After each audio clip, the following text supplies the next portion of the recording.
ஆண்டவர் என்ன பத்தி நீங்க என்ன ஆண்டவர் நினைச்சு வச்சிருக்கிறீங்க அப்படிங்கிற ஒரு தாட்டு வந்தாலே, எரேமியா 29:11 அதை உங்க லைஃப்ல மறக்கவே கூடாது. ஆமே, நீங்கள் எதிர்பார்த்திருக்கும் முடிவை உங்களுக்கு கொடுக்கும்படிக்கு உங்கள் பேரில் நினைத்திருக்கிற நினைவுகளை நான் அறிவேன், அவைகள் தீமைக்கு அல்ல, தீமைக்கு அல்ல. பக்கத்துல பார்த்து சொல்லுங்க, அப்பா நினைவுல தீமையே கிடையாது. ஆனா அந்த அந்த லைஃபுக்குள்ள நம்மளை கொண்டு வருவதற்கு ஆண்டவர் சில சோதனையை செட் பண்ணி வச்சிருக்கிறார். ஆமே, அந்த கர்த்தர் லோத்தை இப்படி சோதிச்சாரான்னு கேட்டா இல்ல.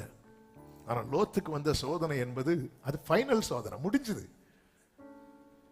அதுல இறக்கம் கிடைச்சி வெளியே வந்தார், அவ்வளவுதான். வெளியே வந்தோம் லைஃப் சக்சஸ் ஆச்சான்னு கேட்டா இல்ல. ஏன்னா ட்ராக் மாறி போயிட்டாங்கல்ல. பட் ஆபிரகாம் அப்படி இல்ல.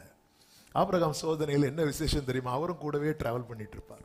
மோரியா மலையின் ஒரு பக்கத்துல ஆபிரகாம் ஈசாக்கு நடக்க நடக்க, அது மறுபக்கத்தில் இவர்களுக்கு உதவும்படியான ஆட்டுக்கடா ஏறி வந்து கொண்டே இருக்கிறது. சோதனையில தனிமை கிடையாது.